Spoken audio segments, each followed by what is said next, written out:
Wrestling या फिर pro wrestling to be exact एक ग्लोबल फिनोमेना है जिससे आप कभी ना कभी तो इंट्रोड्यूस हो चुके होंगे, चाहे टेलीविज़न के थ्रू हो, चाहे इंटरनेट के थ्रू हो, चाहे किसी के थ्रू हो। कुछ लोगों को प्रो रेसलिंग अच्छी लगती है और कुछ लोगों को नहीं, बट मैं उस कैटेगरी में फॉलो करता हूँ जिसे प्रो रेसलिंग से प्यार है। और अभी जब मैं इस वीडियो की प्रिपरेशन कर रहा हूँ ये समय रेसलमेनिया का है, इसीलिए मेरा इनर प्रो रेसलिंग मार्क काफ़ी एक्साइटेड है और क्यों ना इस एक्साइटमेंट को वीडियो के रूप में स्टोर कर लिया जाए। सो हे नर्ड्स, माय नेम इज सिन और आज हम बात करने वाले हैं कि क्यों रेसलिंग एक लाइव सिनेमा है। मैंने रेसलिंग रफली 2016 में देखना स्टार्ट किया था, तो मैं इतना कोई पुराना रेसलिंग फैन नहीं हूँ। और इस टाइम पर मुझे दो बातें याद है, पहले तो नोटबंदी और दूसरी Dolph Ziggler versus the beast. मतलब इस स्टोरी लाइन ने मुझे एक प्योर रेसलिंग फैन बना दिया। और सिर्फ ये एक स्टोरी लाइन नहीं थी, बट एक और स्टोरी लाइन थी जो मेरे दिल के काफ़ी करीब है। AJ Styles versus John Cena versus dean Ambrose की राइवलरी। साइमल्टेनियसली वाली राइवलरी की बात नहीं कर रहा हूँ मैं, यहाँ बात कर रहा हूँ dean Ambrose versus AJ styles की स्टोरी लाइन की, एजे स्टाइल्स से डीन एम्ब्रोस की स्टोरी लाइन की, और जो इनने क्लासिक मैचेस दिए। And that royal rumble match was freaking awesome. हाँ, मुझे पता है पास्ट में आप कह सकते हैं बहुत अच्छे मैचेस हुए हैं, जैसे कि Shawn Michaels versus the Undertaker, but वो John Cena versus AJ Styles का मैच मेरे दिल के काफ़ी करीब है। And during that time I was like 10 years old and very dumb, but मुझे पता था कि उस मैच के क्या स्टेक्स थे, कैसे एजे स्टाइल्स ने जॉन सीना को समर स्लैम में हराया था और तब से जॉन सीना उस हार से उबर नहीं पाया था। और ये भी मुझे पता था कि ये मैच WWE चैंपियनशिप के लिए था। अगर ये मैच सीना जीता तो वो बन जाएगा 16 टाइम वर्ल्ड चैंपियन और वो टाई कर लेगा रिक फ्लेयर का रिकॉर्ड, और सीना ने करके भी दिखाया। And I was very happy until elimination chamber. मैंने 2016 में रेसलिंग देखना स्टार्ट किया था, पर 2017 तक आते आते जॉन सीना मेरा गोट बन चुका था। बट मैं ये सब आपको क्यों बता रहा हूँ, एम क्या था मेरा ये एम था कि रेसलिंग समटाइम काफ़ी इमोशनल हो सकती है, काफ़ी ड्रामेटिक हो सकती है, काफ़ी स्पेशल हो सकती है। स्टार्टिंग के फेज में मुझे नहीं पता था कि रेसलिंग स्क्रिप्टेड होती है, बट ये जानने के बाद भी कि ये स्क्रिप्टेड होती है तब भी मैंने इसे एंजॉय करना नहीं छोड़ा। अगर वो 1-2 हफ्ते हटा दिए जाए इसमें मैं काफ़ी डिप्रेस था। Rise of coffee mania and rise of yes movement और कोडी रोड्स की स्टोरी, पता नहीं आपको मैं कितने इवेंट्स गिना सकता हूँ, जैसे कि सीना वर्सेस पंक और पूरी ब्लड लाइन आर्क। ये बताता है कि रेसलिंग के साथ सिनेमा वर्ल्ड तो आज जुड़ा है, बट रियलिटी में ये कितने सालों सिनेमा प्रोड्यूस कर रहा है। क्योंकि एट द एंड रेसलिंग है तो प्रीडिटरमेंट स्क्रिप्टेड ही, बट जो इसे अलग बनाता है मूवीज़ और टीवी शोज से, ये सब एक लाइव ऑडियंस के सामने हो रहा होता है। वहाँ 1-2 लोग नहीं होते, वहाँ थाउजेंड्स एंड थाउजेंड्स लोग होते हैं। और यहाँ इन सुपरस्टार को हर चीज़ ऑन द गो करनी होती है, कोई टेक्स नहीं होते हैं रेसलिंग शूट के बीच में। मतलब प्रो रेसलिंग में ऐसा नहीं होता है कि कोई बंदा प्रोमो कट कर रहा है, उसने फंबल कर दिया तो वो दूसरा टेक ले सकता है। नहीं, वहाँ अगर तुमने फंबल किया तो तुमने फंबल किया। और ऐसे fumbles of course it is scripted, but taking a bump and throwing yourself from a cell is certainly not fake. और मैंने कभी किसी को ये कहते हुए नहीं सुना कि मूवीज़ फेक हैं, टीवी शोज फेक हैं। मतलब मैं कोई अगर रेसलिंग शो देख रहा हूँ जिसमें शेन मैकमैन ऊपर से कूद के नीचे आ रहा है, तो मुझे ये जानने की ज़रूरत नहीं है कि मतलब मैं इसको जाकर ट्राई तो करूँगा नहीं, 2 मारे से कूद तो जाऊँगा नहीं नीचे। इसीलिए जब कोई चीज़ इंजॉय कर रहा हो, चाहे वो स्पोर्ट्स हो, मूवीज़ हो, टीवी शोज हो, स्पोर्ट्स एंटरटेनमेंट WWE खुद अपने आप को स्पोर्ट्स एंटरटेनमेंट बुलाती है, तो तुमको क्या कहने की जरूरत है कि वो स्क्रिप्टेड है, क्योंकि वो खुद एक तरीके से एक्नॉलेज कर दी कि वो एक स्क्रिप्टेड शो है। The controversy, as there always is when we bring up Dana White, former boss, he recently exchanged a conversation on Twitter called wrestling is fake. And your guy has been part of, the Octagon and UFC as a champion, as well as a professional wrestler. What's your reaction to the comments that it's fake? Well, of course, Dana, it's fake, all right? Everybody knows that, but it's still the same. You're promoting the same thing we're promoting. Dana White is promoting fights. We're promoting fights. It just so happens that we get a little more longevity out of our fight and out of our fighters because of circumstances. It is a staged arena. Everybody knows that. And if you can't turn WWE on Monday night and get something out of that show and be entertained, then there's something wrong with you. तो चलिए मैं आपको एक recent event बताता हूँ जहाँ WWE ने खुद ये एक्नॉलेज किया कि वो एक स्क्रिप्टेड टीवी शो है। और वो रीसेंट केस था साशा बैंक्स और नियोमी का केस, जो अभी हाल ही में हुआ था। और ये स्टेटमेंट रिलीज किया था WWE ने, जिसकी वजह से फैंस के बीच में काफ़ी बस क्रिएट हुआ था। WWE फैन बेस भरा तो कुछ पैशनेट लॉयल फैन से भी है, बट इसमें मेजॉरिटी ऑफ द फैंस काफ़ी टॉक्सिक हैं। और वही फैंस टॉक्सिक है जो हार्डकोर WWE फैंस है, क्या रेसलिंग फैंस हैं। मतलब ऐसे क्रिएचर भगवान ने खुद चुन चुन के बनाए होंगे।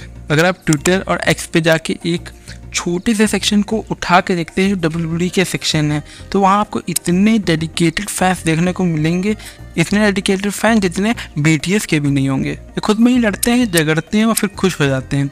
ट्रिपल एच ने इनको काफ़ी अच्छे वे में डिस्क्राइब किया है। You know what I'm gonna do about it? You know what I'm gonna do? I'm gonna tweet my displeasure. That's right. I'm gonna jump on social media and I'm gonna tweet about it until my fingers bleed. I might even send an Instagram or a Vine. That's right. And on that tweet, in that tweet, and however many characters I get, I am gonna threaten. That's right. If I don't get what I want, I'm gonna riot. And if that doesn't work, then by God, me and my friend Mark, we're gonna stop watching. That's right. अभी का recently case ले लो कोडी tutors वाला, जहाँ we want कोडी tutor पर 2 दिन तक ट्रेंड करा था और यहाँ कुछ हैशटैग घंटों में ही उड़ जाते हैं। मतलब अगर रेसलिंग फैंस को चाहिए तो वो अपना पूरा एफर्ट लगा देते हैं अपनी फैंटेसी बुकिंग को पूरा करने के लिए, फिर चाहे कितना भी बड़ा रॉक आ जाए। बताओ लोग रॉक के सामने टर्न हो गए जो हॉलीवुड का सबसे बड़ा सुपरस्टार है, और वो सिर्फ हॉलीवुड का सबसे बड़ा स्टार नहीं है, वो WWE का भी सबसे बड़ा स्टार है। एटीट्यूड एरा के टाइम पर Rock one of the most mainstream guy था और ये अपने आप को पीपल्स चैंप भी बुलाता है। हो गया एटीट्यूड एरा एक रेसलिंग एरा है, मतलब रेसलिंग का एक टाइम पीरियड है।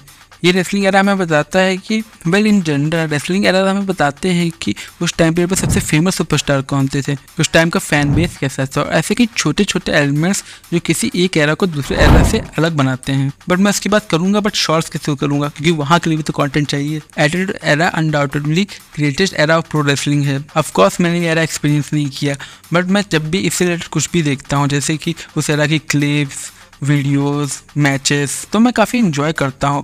मैं रिलेट कर सकता हूँ कि तब लोग कितना इन्जॉय करते होंगे इस एरा को। और अगर मैं इससे पहले वाले एरास की वीडियोस देखता हूँ जैसे कि गोल्डन एरा, तो मैं इतना इन्जॉय नहीं करता हूँ, बट मेरा ओपिनियन मेंटेन नहीं करता क्योंकि वो भी काफ़ी ग्रेट एरा थे। पर इस एरा ने हमें बहुत बड़े बड़े स्टार दिए, बट नंबर 1 और 2 थे।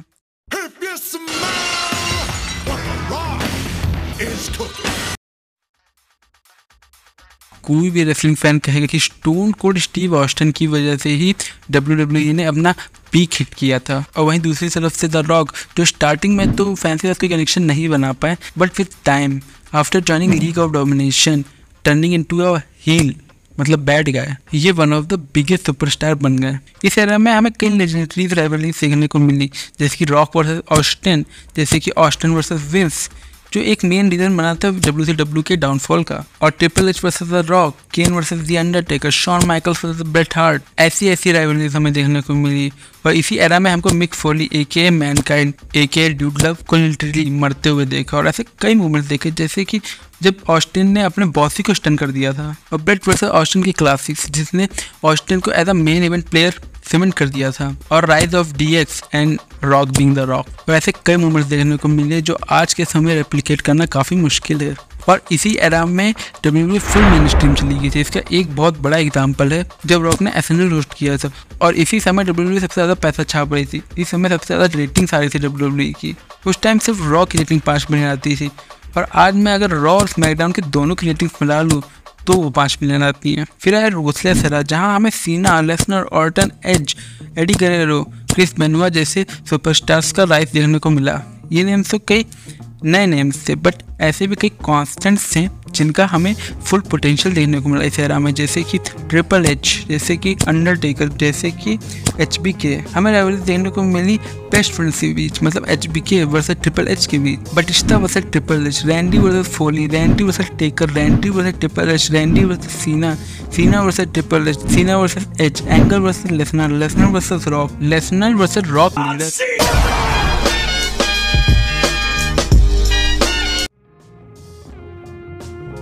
PG एरा जो पूरा डोमिनेट किया जॉन सीना ने, और यहीं से डाउनफॉल स्टार्ट हो गया WWE का भी, क्योंकि WWE शिफ्ट कर गई थी TV 14 से PG TV पर, और अब WWE ऐसा कंटेंट प्रोड्यूस कर रही थी जो बच्चे भी देख सकें। इसको देख लीजिए, ये बच्चे देखेंगे, इनके लिए खुद शो बना दिया गया था, बच्चे भी देख सके। से मेरा मतलब है ऐसा कंटेंट, मतलब लेस ब्लड, लेस प्रोफाइलिटी और मोर ये। और इसी समय तक आते आते WWE काफ़ी बोरिंग होने लगी थी, बट कई क्लासिक राइवलरीज भी देखने को मिली थी समय पे, जैसे कि Shawn Michaels versus Undertaker, Cena versus Orton, Cena versus Nexus, Batista versus Cena, Randy versus Triple H, और हमें कई नए सुपरस्टार्स देखने को मिले। बट जो 2 मेजर नाम आते हैं सामने वो हैं मिज और CM पंक वो रीजन बना जिसकी वजह से WWE फिर ट्रेंड में आया during the start of reality era. Punk की ही वजह से कई लोगों ने फिर से WWE देखना स्टार्ट कर दिया था due to his infamous pipe bomb. इसकी हम आगे बात करेंगे वीडियो में। हमें कई ऐसे नए सुपरस्टार्स मिले इस एरा में जिनका आज भी पूरा कंट्रोल है रेसलिंग वर्ल्ड पर, जैसे कि Daniel Bryan, Roman Reigns, Seth Rollins, dean Ambrose, the shield brothers, Cody Rhodes, जिसका पहला रन तो स्टारडस्ट के हाथों मारा गया। और ये करने की वजह से इस एरा में भी हमें काफ़ी अच्छी राइवलरीज देखने को मिली, जैसे कि सीएम पग वर्सेस जॉन सीना, जो एक 5 स्टार राइवलरी थी। सीना वर्सेस लेसनर, जहां हमें सीना टेकर की रेसलमेनिया स्ट्रीक भी एंड हुई थी रेसलमेनिया 30 में। और इसी एरा में हमें ट्रिपल एच वर्सेस अंडरटेकर का एंड ऑफ एन एरा वाला मैच भी देखने को मिला था। पंक वर्सेस टेकर देखने को मिला था, शील्ड का डिस्ट्रक्शन देखने को मिला था, और शील्ड वर्सेस एवोल्यूशन देखने को मिला था, और बिट्रेयल। बट जो इस एरा को एंड करती है और डिफाइन भी करती है वो राइवलरी थी अथॉरिटी वर्सेस डैनियल ब्रायन की, जहां फैंस चाहते थे कि डैनियल ब्रायन WWE के टॉप पे जाए, बट WWE ने ब्रायन में कुछ ऐसा खास नहीं देखा, जिसकी वजह से स्टार्ट हो गई ये मूवमेंट। और जिस चीज़ ने कैटलिस्ट का रोल प्ले किया था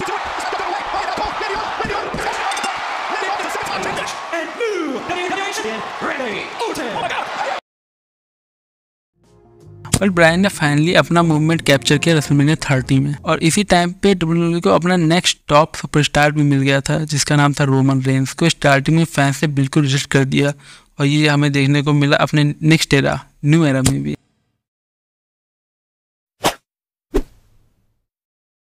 रेसलमेनिया 31 जब रॉलिंस ने कैश इन किया तो सबने सोचा कि हाँ अब रेंस बैक सीट पकड़ लेगा, बट ऐसा दूर तक नहीं हुआ, क्योंकि रेसलमेनिया 32 में फिर से रोमन रेंस ने मेन इवेंट किया रेसलमेनिया को। WWE ने अपनी सबसे बड़ी साइनिंग करी, इसका नाम था AJ स्टाइल्स, और इस समय सिर्फ 2 ही लोग का सबसे ज़्यादा डोमिनेशन था, वो था AJ स्टाइल्स और रोमन रेंस। और ऐसा कुछ दिनों तक नहीं रहा, कुछ हफ्तों तक नहीं रहा, कुछ सालों तक रहा। और इसी एरा में हमें वुमेन रेसलिंग का भी रेवोल्यूशन देखने को मिला। पिछले कुछ सालों में AJ ली और पेज ने कुछ हद तक वुमेन रेसलिंग को रेवोल्यूनाइज किया था, और 2016 तक के आते आते वुमेन्स भी वैसे ही मैच प्रोड्यूस कर रही है जैसे मेंस करते हैं। आप बात करिए रेसलमेनिया 32 के मैच की, आप बात कर लीजिए नेक्स्ट टेकओवर के मैच की, जो बेली वर्सेस साशा बैंक्स के बीच में था। और ऐसे कुछ मैचेस ने प्रूव कर दिया है कि वुमेन्स भी 5 स्टार मैचेस प्रोड्यूस कर सकती हैं। और इसी समय NXT चली गई थी ट्रिपल एच के अंडर, और हमें देखने को मिला NXT black and gold, constantly अच्छे मैच प्रोड्यूस हो रहे थे। और आप थोड़ा सा भी टच में है WWE के साथ इस समय, तो आपको पता होगा इस एरा के सबसे बड़े सुपरस्टार्स जैसे कि Rollins, Styles, Reigns, Lesnar, Charlotte, Becky जैसे कुछ सुपरस्टार्स ने रूल किया रेसलिंग वर्ल्ड को, WWE को रूल किया। क्योंकि इसके बाद एक अनऑफिशियल एरा स्टार्ट हो गया, द रेनेसांस एरा, जहां निक खान को WWE का प्रेसिडेंट बना दिया गया। दोनों स्टार्टिंग में माहौल थोड़ा डिप्रेसिंग था थंडरडोम एरा के साथ, जहां के मेन फोकस थे ड्रू मैकिंटायर और Roman Reigns. But after that period slowly हमें बहुत चीज चेंज होती हुई देखने को मिली, और कई नए सुपरस्टार्स देखने को मिले, और सोशल मीडिया स्टार्स देखने को मिले, जैसे कि लोगन पॉल और बैड बनी, जिनकी मैचेस की परफॉर्मेंस भी काफी टॉप नॉच थी। बट किसी चीज ने इस एरा को डिफाइन किया है, रूल किया है, वो है ब्लड लाइन की स्टोरी, जहाँ हमें ट्विस्ट देखने को मिले, ड्रामा देखने को मिला, एक्शंस देखने को मिले, इमोशंस देखने को मिले, और फाइनली टॉप नॉच मैचेस देखने को मिले। और आज के टाइम पे WWE one of the hottest things है वर्ल्ड में, और इसका one of the main reason है जो उनको कंपटीशन मिला AEW से, और दूसरा कि अब इंचार्ज विंस मैकमैन नहीं है, अब इंचार्ज हैं निक खान और ट्रिपल एच। बट क्यों नहीं है विंस मैकमैन पावर में, जबकि उनको इतनी पावर पसंद है। विंस मैकमैन का 2022 में ये ट्वीट आता है, at 77 time for me to retire, thank you WWE universe, then now forever together, #WWE #thankful। इस ट्वीट ने पूरे सोशल मीडिया को हिला कर दिया। आप देख सकते हैं इस सिर्फ पोस्ट पर 4 लाख लाइक्स हैं। बट क्या विंस सच में रिटायर होना चाहते थे? वेल नहीं, इनको ये डिसीजन लेना पड़ा ये हस मनी के स्कैंडल के बाद। तो पहले तो इन्होंने स्टेप डाउन किया अपनी CEO की पोजीशन से, फिर रिटायर ही हो गए, जो रिटायरमेंट गलत साबित, क्योंकि जब WWE TKO बोर्ड के अंदर आ गई तो फिर ये as a member of TKO board बन के बैठ गए, जिसके कुछ ही हफ्तों बाद इनकी बेटी स्टेफनी मैकमैन ने रिजाइन कर दिया अपनी को CEO की पोजीशन से। अब पता नहीं विंस के फिर से आने से इसका कोई रीजन था क्या नहीं, बट अभी 1-2 महीने पहले विंस पे कुछ एलिगेशन लगाए गए थे, जिनको मैं यहाँ डिस्कस नहीं कर सकता, जो कुछ ज्यादा ही एक्सट्रीम है। बट अगर आपको जानना है इसके बारे में तो आप इसे गूगल कर सकते हैं। मन में इतना बता सकता हूँ कि ये एलिगेशन सेक्सुअल मिसकंडक्ट से रिलेटेड थे, और जैसे ही एलिगेशन सामने आया तो तुरंत विंस मैकमैन ने TKO बोर्ड से रिजाइन कर दिया, और TKO ने अपने एक स्टेटमेंट में कहा कि इनका कोई भी अब रिलेशन नहीं है विंस मैकमैन के साथ। अगर किसी दूसरे पर्सन पे ऐसे एलिगेशन लगते तो लोगों को ये जरूर फालतू लग सकते थे। बट यहाँ बात हो रही है अपने विंस मैकमैन की, जो थ्रू आउट हिस्ट्री बहुत सारे स्कैंडल्स का पार्ट रह चुके हैं और उन्होंने खुद WWE में एक विलनेस और परवर्ट बॉस का रोल निभाया है। मतलब विंस मैकमैन ने लाइव टीवी पर रेशियल स्लर्स यूज किए हैं और वुमेन्स को ऑब्जेक्टिफाई किया है और ऐसी चीज करी है और करवाई है लिटरली अनइमेजिनेबल है। और तब तो कुछ ज्यादा ही जब तुम बॉस हो कंपनी के। जरूर विंस ने प्रो रेसलिंग वर्ल्ड के लिए बहुत कुछ किया है, बट वो चीजें जस्टिफाई नहीं करती इनके एक्शंस को और इन्हें कोई बहुत अच्छा इंसान नहीं बनाती। बट अगर विंस मैकमैन को कोई चीज करनी होगी तो करके रहेंगे, चाहे वो किसी को स्क्रू करना ही क्यों ना हो। इसमें बात कर रहा हूँ 1997 के इनफेमस मॉन्ट्रियल स्क्रू जॉब की। 1997 की सर्वाइवर सीरीज पेपर व्यू में ऐसा प्लान किया गया था कि ब्रेट हार्ट, जो उस समय के WWF चैंपियन थे, कि वो रिटेन कर लेंगे अपनी चैंपियनशिप डिस्क्वालिफिकेशन से शॉन माइकल्स के सामने, क्योंकि ये इवेंट उनके ही होम टाउन मॉन्ट्रियल कनाडा में हो रहा। तो ये अपनी चैंपियनशिप अपने होम टाउन में नहीं लूज करना चाहते थे और उस इंसान के हाथों तो नहीं जिसके साथ सच पंगे थे उनके। बट विंस मैकमैन को ये मंजूर नहीं था, क्योंकि ब्रेट हार्ट WCW के साथ साइन करने वाला था, जो राइवल कंपनी थी। तो विंस ने कुछ एम्प्लॉयज के साथ मिलकर ब्रेट को स्क्रू करने का डिसाइड किया। Brett thought the match was going to go one way. Shawn and Vince McMahon come up with a different plan. Brett doesn't know about the plan. जब माइकल्स ने Bret Hart को sharp shooter submission manoeuvre में hold किया तो referee earl हेबनर ने match को and करवा के मैच बंद करा दिया और शॉन माइकल्स बन गए योर न्यू WWF चैंपियन, जबकि ब्रेट हार्ट ने कभी टैप आउट किया ही नहीं था। वहाँ विंस भी आए, इनके ऊपर थूक दिया ब्रेट ने और सब तोड़ते हुए दिखाई दिया और उनने तब WCW भी लिखा हवा में, ऑफ कोर्स, जो तब करना ही नहीं, सोचना भी इम्पॉसिबल था। इससे पता चलता है कि ब्रेट हार्ट कितना गुस्सा थे और ये भी बताया जाता है कि बैक स्टेज जाकर ब्रेट हार्ट ने विंस मैकमैन को घूसन भी बजा दिया और फिर ये WCW निकल गए और वहाँ अपनी मुंडी तुड़वा ली गोल्डबर्ग के हाथों। कई लोग ऐसे वर्क कहते हैं, मतलब कि ये सब प्लान था, बट ब्रेट हार्ट और लोग जो इन्वॉल्व थे वो नहीं कहते ये प्लान था, बट जो चीज सच में प्लान थी तब भी उसने रियलिटी और फिक्शन की लाइन को तोड़ दिया था। वो था 2011 का pipe bomb. John Cena, while you lay there, hopefully as uncomfortable as you possibly can be, I have a lot of things I want to get off my chest. I don't hate you, John. I don't even dislike you. I do like you. I like you a hell of a lot more than I like most people in the back. I'm the best. I'm the best in the world. और इसी की वजह से WWE में फिर से जान आ गई। फैंस जो बिल्कुल डन हो चुके थे WWE के साथ, वो फिर से वापस आने लगे। जून 27, 2011 के मंडे नाइट रॉ के एडिशन पे ये प्लान था कि CM पंक पहले सीना को कॉश करेंगे match against R-Truth and then promo cut करेंगे। फिर जो पंक ने बोला उसने प्रो रेसलिंग की हिस्ट्री में अपना नाम बना लिया। पंक ने नेम ड्रॉप किया हो जाएगी विंस मैकमैन की डेथ के बाद। इवेंचुअली टेक ओवर हो जाएगी मैकमैन की इडियोटिक डॉटर या उनके doofus sun in law triple H के द्वारा, जो आज के समय हो भी चुका है। पंक ने फोर्थ वर्ल्ड को तोड़ते हुए ROH NJPW जैसी दूसरी कंपनीज को एक्नॉलेज किया और अपने बेस्ट फ्रेंड कोल्ट कबाना को तो डायरेक्टली हाई किया। अगर आपको ये बड़ी बात नहीं लग रही तो आप सिर्फ ये इमेजिन करिए कि आप कोई मूवी टीवी शो देख रहे हो, आपको एक्टर कैमरा में देख के हाई कर रहा है और उन एक्टर्स की बात कर रहा है जो उस मूवी में है ही नहीं। और जो चीज इस पाइप बॉम्ब को और भी रियल बनाती है वो ये है कि पंक का contract money in the bank pay per view में एंड हो रहा था, जहाँ वो फेस करने वाले थे सीना को WWE चैंपियनशिप के लिए और जिसे वो जीत भी गए थे एक 5-स्टार मैच में। क्या ये प्लान था? ऑफ कोर्स यार, ये तो मैंने स्टार्टिंग में ही बता दिया था। CM पंक ने 2021 में एक पॉडकास्ट में आके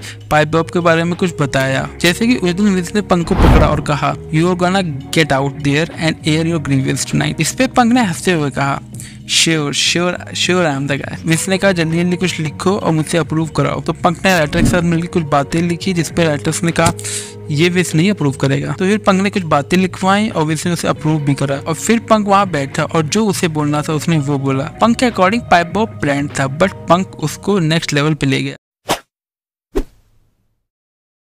आज के समय में पाइप बॉम्ब रेलेवेंट है क्योंकि इसकी कई बातें सच हैं, जैसे कैसे कंपनी अच्छी हो गई है विंस मैकमैन के जाने के बाद। मैं सिर्फ प्रोडक्ट की बात नहीं कर रहा हूँ बट ओवरऑल एनवायरनमेंट की बात कर रहा हूँ। According to Undertaker environment in WWE काफी काम और रिलैक्स है, जहाँ विंस के रिसेंट के एरा में काफी स्ट्रिक्टनेस थी। विंस के एरा में हमें वर्ड्स जैसे कि ब्लड और रेसलिंग जैसे वर्ड्स बैन होते हुए देखने को मिले। मतलब फिर WWE को वर्ल्ड रेसलिंग एंटरटेनमेंट की जगह वर्ल्ड एंटरटेनमेंट बुलाएं।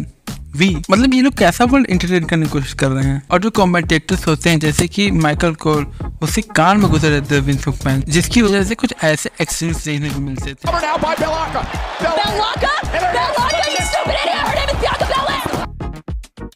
चेहरा माइकल कोर पहले इसको सब लल्लू समझते थे, जबकि विंस के जाने के बाद पता चल रहा कि कितना अच्छा कमेंटेटर है। और इसीलिए अब हम फैंस भी खुश हैं आज के प्रोडक्ट की वजह से, जो ईयर बाय ईयर अच्छा होता जा रहा है। और नेक्स्ट ईयर तो रॉ नेटफ्लिक्स पे आएगी और इससे पता चलता है प्रो रेसलिंग स्पेसिफिकली WWE कभी डेड नहीं होगी because of the competition from company like AEW। Edge जरूर WWE में कितना भी खराब वक्त आया हो, तब भी इसने थ्रू आउट हिस्ट्री एक ऐसा हार्डकोर फैन बेस क्रिएट करा है जो तब भी स्टे ट्यून करेगी, चाहे वो ब्रॉन स्ट्रोमन को नाचते हुए देखना हो। और ऐसा भी नहीं है 2016 से मैं लगातार WWE देख रहा हूँ, कई बार मैं WWE से आउट ऑफ टच हुआ हूँ, बट ऐसे कुछ मूवमेंट जरूर आते हैं जो मुझे क्या मेरे से कई फैंस को खींच लाते। जैसे कि मेरे लिए मूवमेंट बना 2020 का रोमन रेंस का रिटर्न, क्या अभी करंट टाइम में CM पंक का रिटर्न। पर ऐसा भी नहीं सिर्फ रिंग के अंदर एंटरटेनिंग चीजें होती है, बट रिंग के बाहर भी काफी इंटरेस्टिंग चीजें होती हैं। इसीलिए अब WWE ऐसी कई डॉक्यूमेंट्रीज रिलीज कर रही है जिसमें फैंस काफी इंटरेस्टेड रहते हैं। इन डॉक्यूमेंट्रीज से मुझे ये पता चलता है कि WWE के लिए ये सिर्फ एक बिजनेस, बट वो हम फैंस है जो प्रो रेसलिंग को इतना स्पेशल बनाते हैं, प्रो रेसलर्स के साथ मिलकर इस प्रो रेसलिंग नामक आर्ट को इतना स्पेशल बनाते हैं।